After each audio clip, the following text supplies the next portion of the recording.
ఈ 2.5 ఏళ్ళను నువ్వు మంచిగా పనిచేస్తే గెలుసుడు కాదు కానీ కనీసం డిపాజిట్ అన్న దక్కుతాయి. కాంగ్రెస్ పార్టీ గెలుసుడు అది కళ్ళ మాట కానీ కనీసం డిపాజిట్ అన్న దక్కుతాయి. చిల్లర మాటలు బంద్ చేసి ఆ ఫ్రస్ట్రేషన్ బంద్ చేసి వారు అనేక విషయాలను రాష్ట్రాన్ని దృష్టిలో పెట్టుకొని మాట్లాడిండ్రు. వాటిని ఒక బాధ్యత కలిగిన ప్రతిపక్ష నాయకుడిగా ఆయన చెప్పిన మాటలను పరిగణలోకి తీసుకుంటే కనీసం మీకు ఇన్ని డిపాజిట్లు అన్న దక్కుతాయి.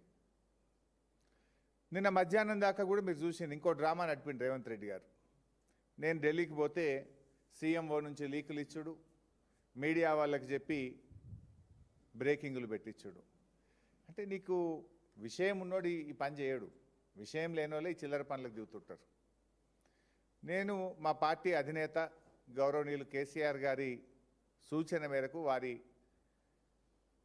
చెప్పిన పని కోసం రవిచంద్ర ఎంపీ గారు, నేను, వినోద్ కుమార్ గారు మేము ముగ్గురం ఢిల్లీకి పోయినాం. దట్స్ ఓపెన్గా శంషాబాద్ ఎయిర్పోర్ట్ నుంచే పోయినాం ఢిల్లీకి. దాంట్లో పెద్ద సీక్రెట్ లేదు, అంతకంటే రహస్యము లేదు. సరే, కాళేశ్వరంకి సంబంధించిన కేసు రేపు జడ్జిమెంట్ ఉంది. సహజంగానే ధర్మం మీద న్యాయం మీద మాకు నమ్మకం ఉంది. డెఫినెట్గా మేము గెలుస్తామనేటువంటి విశ్వాసం మాకు ఉంది. సరే, గెలిస్తే రాష్ట్ర ప్రభుత్వం సుప్రీంకోర్టుకు పోతే మేము కేవిట్ వేసుకోవాలి. పొరపాటున మేము గెలవలేదు, మేము సుప్రీంకోర్టులో ఫైల్ చేసుకోవాలి.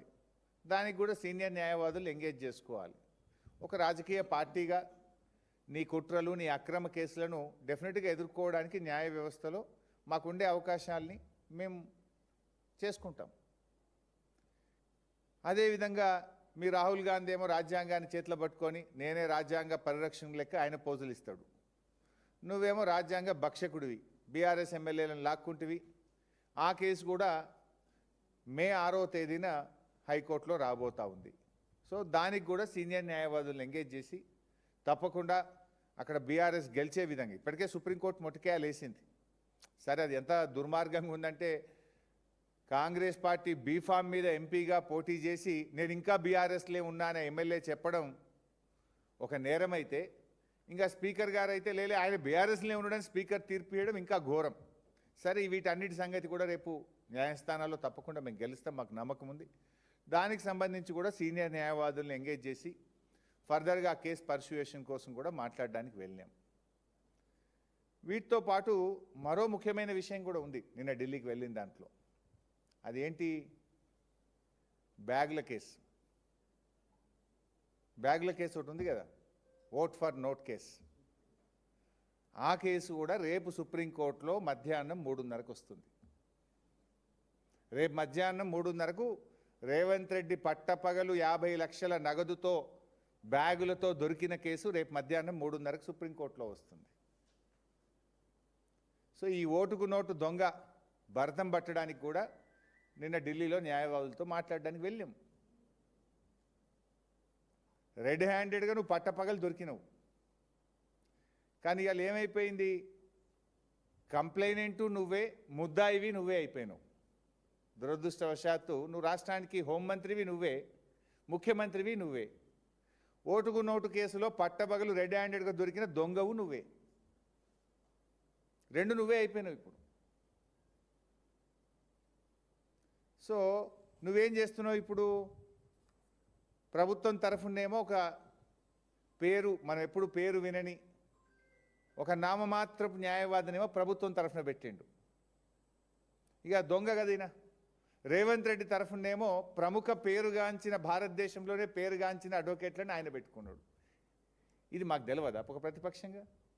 బీఆర్ఎస్ పార్టీ ఇప్పటికే ఓట్ ఫర్ నోట్ కేసులో ఇంప్లీడ్ అయి ఉన్నది. మా జగదీష్ రెడ్డి గారు, సత్యవతి రాథోడ్ గారు, మహమూద్ అలీ గారు, సంజయ్ గారు ఈ కేసులో ఇంప్లీడ్ అయి ఉన్నారు. సో ఈ కేసు కూడా రేపు మధ్యాహ్నం 3:30కు సుప్రీంకోర్టులో లిస్ట్ అయి ఉన్నది.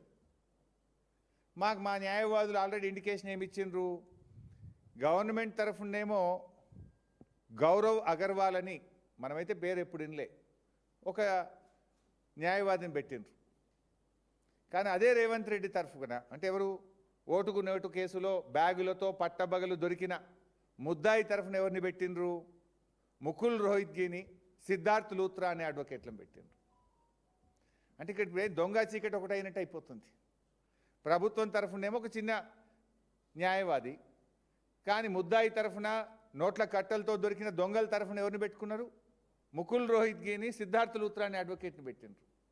మరి అప్పుడు ఏం చేయాలి? ఈ పన్నాగాన్ని పటాపంచలు చేసి ఓటుకు నోటుకు దొంగలకు శిక్ష పడేటట్టు చూడాల్సిన బాధ్యత ప్రధాన ప్రతిపక్షంగా మాకు ఉండదా? నువ్వు ఆ రోజు మా ఎమ్మెల్యేలనే కదా కొనాలని ప్రయత్నం చేసింది, మా ప్రభుత్వాన్నే కదా నువ్వు పడగొట్టాలని కుట్రలు చేసింది.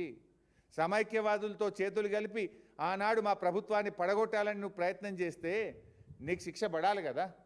ప్రజలే చూసి నువ్వు ఓపెన్గా నువ్వు చేసిన నీ వ్యవహారాన్ని ఈ దేశ ప్రజలు, ఈ రాష్ట్ర ప్రజలు అందరూ కూడా చూసినారు. ఇవాళ హోంమంత్రివి నువ్వే, ముఖ్యమంత్రివి నువ్వే, ముద్దాయివి నువ్వే. అందువల్ల ఈ కేసులో డెఫినెట్గా ఒక మంచి న్యాయవాదులను పెట్టి బీఆర్ఎస్ పార్టీ తరఫున బలమైన వాదనలు వినిపించే ప్రయత్నం కూడా నిన్న చేసినాం. మేము లీగల్ ఎక్స్పర్ట్స్ని కలవడానికి, సీనియర్ అడ్వకేట్స్ని కలవడానికి వెళ్ళాం. ఒకటి ఓట్ ఫర్ నోట్ కేసు, రెండు మా ఎమ్మెల్యేలను, బీఆర్ఎస్ ఎమ్మెల్యేలను కాంగ్రెస్లో చేర్చుకున్నావు, ఆ కేసు మే 6వ తేదీన రాబోతా ఉంది. మూడు కాళేశ్వరం కేసులో మేము గెలుస్తామనే విశ్వాసం ఉంది. గెలిచినా కేవిట్ వేయడానికి, పొరపాటున మాకు అనుకూలంగా తీర్పు రాకపోయినా సుప్రీంకోర్టులో రిట్ పిటిషన్ వేయడానికి న్యాయవాదులతో మాట్లాడడానికి పోయినాం. ఇది పార్టీగా మా నాయకుడు ఆదేశించిండు. నాయకుడు ఆదేశం ప్రకారం మేము ముగ్గురం, మా వినోద్ కుమార్ గారు సీనియర్ న్యాయవాది, పార్లమెంట్ సభ్యులు రవిచంద్ర గారు కలిసి వెళ్ళి అక్కడ న్యాయవాదులతో మాట్లాడినాం. నీలాంటి దొంగలకు శిక్ష పడాలి, నీలాంటి సమైక్యవాదులకు, నీలాంటి ప్రభుత్వాలను పడగొట్టాలని కుట్ర చేసిన వాళ్ళకు, ఎందుకంటే నువ్వు 4.5 ఏళ్ళ నుంచి స్టే మీద బతుకుతున్నావు కదా. నువ్వు ఇవాళకి నీ మీద కేసు ఉంది. ఆ స్టే మీదనే నువ్వు ఈరోజు ఆ కేసు విచారణ జరగకుండా 4.5 సంవత్సరాల నుంచి స్టే మీద నువ్వు ఇవాళ ముఖ్యమంత్రిగా ఉన్నావు. ఒకసారి స్టే వెకటైందంటే నీ కుర్చీకే ముప్పు ఉన్నది. స్టే వెకటైందంటే నువ్వు జైలుకి పోతావు. కనుకనే ఇవన్నీ డ్రామాలు చేస్తున్నావు నువ్వు.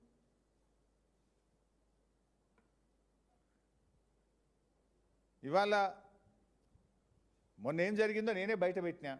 రాత్రేమో రాహుల్ గాంధీతో ఉన్నాడు, పొద్దుగాలు లేచే వరకు ప్రముఖ ఆర్ఎస్ఎస్ నాయకుడు, బీజేపీ ప్రభుత్వ కేంద్ర మంత్రి శ్రీనివాస్ వర్మ ఇంట్లో పొద్దుగాల టిఫిన్కు తేలిండు. నీకు అలవాటు పొద్దుకి కాంగ్రెస్, పొద్దుగాల బీజేపీ వాళ్ళ ఇంట్లో టిఫిన్లు తినుడు, సాట్ కార్లలో తిరుగు నీకు అలవాటు. మేము బాజాప్తానే చేస్తాం ఏం చేసినా. సరే, ఇది అసలు విషయం.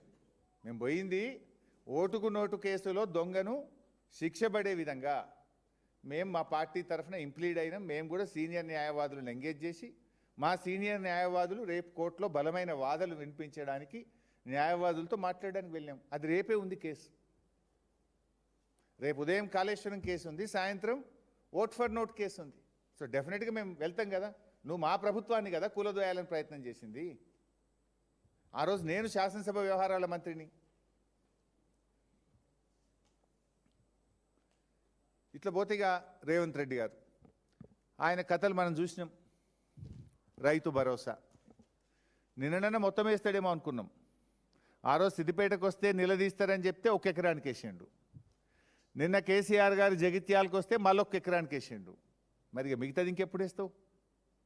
చెప్పింది 15,000, ఎగ్గొట్టింది 2 రైతు భరోసాలు. ఈ 3వ రైతు భరోసానైనా పూర్తిగా ఇస్తావా అంటే ఇప్పటికే కోతలు అయిపోయినాయి, వడ్లు కల్లాలకు వచ్చినాయి. వడ్లు కల్లాలకు వచ్చినా రైతు బంధు పడలే. రైతు బంధు అంటే పెట్టుబడి సహాయం. పంట చేతికి వచ్చినా నీ పెట్టుబడి సహాయం రాలే. కేసీఆర్ గారు బయటకు వస్తున్నారు, ఆయన గర్జిస్తారని భయపడి నిన్నో డ్రామా నడిపి 1 ఎకరానికి వేసినావు. ఊరిచ్చి 1 ఎకరానికి వేసినావు. అంటే ఇక మళ్ళీ మిగతాది పడాలంటే మళ్ళొక్కసారి కేసీఆర్ బయటకు రావాలి. ఇట్లా ఎన్నిసార్లు రావాలి? అంటే కేసీఆర్ గారు ప్రశ్నిస్తే తప్ప, బీఆర్ఎస్ పోరాడితే తప్ప రైతు బంధు పడే పరిస్థితి ఉండదా? నువ్వు ఆ రోజు ఏం చెప్పినావు? సిద్దిపేటకు వచ్చినప్పుడు మార్చి 22 నాడు 20 రోజుల్లో మిగతా పైసలు వేస్తా అన్నావు, వేయలే. అంతకుముందు ఏం చెప్పినావు? మున్సిపల్ ఎన్నికల్లో లబ్ధి పొందడానికి మిర్యాలగూడ సభలో మున్సిపల్ సభలో మాట్లాడుతూ ఎన్నికల కోడ్ అయిపోగానే రైతు భరోసా ఇస్తా అన్నావు, వేయలే. సిద్దిపేటలో చెప్పినావు, వేయలే. నిన్న కేసీఆర్ గారు వెళ్తే మొత్తం వేస్తున్నా అన్నావు, మళ్ళీ 1 ఎకరానికి వేసినావు. అంటే 3 5,000 కోట్లు పడ్డాయి, ఇంకా 4,000 కోట్లు పడాలి. అవి ఎప్పుడు వేస్తావు? అంటే నువ్వు ఇలా కేవలం మాటలు చెప్తూ కేసీఆర్ గారి మీటింగ్ను ఏదో నేను డైవర్ట్ చేస్తా అనేటువంటి ఒక పిచ్చి భ్రమల్లో ఓ సభ పెట్టుకొని రైతు భరోసా ఇస్తున్నాను ఒక డ్రామా ఆడినావు. రైతులకు అర్థమైతలేదా? ఇంత కేసీఆర్ పుణ్యమే ఆయనతో పడ్డాయి 2,000 కోట్లు, లేకపోతే అవి కూడా పడకపోతుండేది అర్థమవుతుంది కదా. మిగతా ఎప్పుడు వేస్తావు నువ్వు? మరి పోయినసారి 9 రోజులు వేసినా డైలాగ్ కొట్టినావు. మరి ఇప్పుడు ఏమైంది? ఇప్పుడు 6 నెలలు అయిపోయింది. 6 నెలల కింద పడాల్సిన రైతు బంధు ఇప్పటికి వల్లే కేవలం 5,000 కోట్లు మాత్రమే పడ్డాయి. ఇంకా 4,000 పడాలి. బడా కాంట్రాక్టర్లకు ఉంటాయి కానీ రైతులంటే నీకు ఉండవు. కాళేశ్వరం ప్రాజెక్టు గురించి నిన్న ఒక విషయంలో ఆయనకు థ్యాంక్స్ చెప్పాలి. రేవంత్ రెడ్డి గారికి నేను థ్యాంక్స్ చెప్పాలని కూడా అనుకుంటున్నాను. మొన్నటిదాకా ఒకటి ఏమన్నాడంటే కాళేశ్వరం కుప్పగూలింది అన్నాడు, కాళేశ్వరం కూలిపోయింది అన్నాడు, కాళేశ్వరం 1,00,000 కోట్లు కొట్టుకపోయింది అన్నాడు. నిన్న మాత్రం ఒక సత్యం చెప్పిండు. మేడిగడ్డ 2 పిల్లర్లు గుంగినాయి, దాన్ని రిపేర్ చేస్తాం, కాళేశ్వరం వాడుకుంటాము అన్నాడు. మరి కుప్పగూలితే 2 పిల్లర్లు రిపేర్ అవుతుందా? కుప్పగూలితే మొత్తం కూలిపోవాలి కదా. కాళేశ్వరం మొత్తం కూలిపోతే మొత్తం కొత్తగా కట్టాలి. కూలేశ్వరం అయిందంటే మొత్తం కట్టాలి కదా కొత్తగా. మొత్తం కుప్పగూలిపోయిందంటే మరి మొత్తం 1,00,000 కోట్లతో కొత్తగా కట్టాలి కదా. నిన్నేమంటుండు? 2 పిల్లర్లు పోయినాయి, దాన్ని రిపేర్ చేస్తాం, తొందరగా రిపేర్ చేసి వాడుకుంటాం. అది కూడా నీకు ఎప్పుడు సోయొచ్చింది? సైంటిస్టులు, వాతావరణ శాఖ రాబోయే సంవత్సరం సూపర్ ఎలినో ఉండబోతుంది, తీవ్రమైన కరువు దుర్భిక్ష పరిస్థితులు ఈ దేశంలో రాబోతున్నాయని చెప్పి వాతావరణ శాఖ హెచ్చరిస్తే గప్పుడు నీకు సోయొచ్చింది. గప్పుడు నీకు కాళేశ్వరం గురించి యాదికొచ్చింది. అసలు నీకు ఎప్పుడు కాళేశ్వరం గురించి నీకు ఒక క్లారిటీ రాలే. ఇప్పుడు 2.5 ఏళ్ళు అయింది, నీకు ఇప్పటికన్నా క్లారిటీ వచ్చింది అనుకున్నా. నీకు ఏ తెలియదు, నా బి తెలియదు. కాళేశ్వరం గురించి నీకు ఏబిసిడీలు కూడా తెలివై. నీకు the beauty of Kaleshwaram KCR గారు ఎంత గొప్పగా ఆలోచించిండ్రు అంటే, కాళేశ్వరం 3 లెవెల్స్లో పనిచేస్తుంది. మంచి వర్షపాతం ఉంటే మిడ్ మానేర్ నుంచి మాత్రమే మోటార్ లాంచ్ చేయాలి, మిగతా ఈ కరెంట్ బిల్ తక్కువ వస్తుంది. యావరేజ్ రెయిన్ఫాల్ ఉంటే ఎల్లంపల్లి నుంచి మాత్రమే మోటార్ లాంచ్ చేయాలి. తీవ్ర కరువు దుర్భిక్షం ఉంటే అప్పుడు మేడిగడ్డ దగ్గర మోటార్ లాంచ్ చేయాలి. This is a multi level project.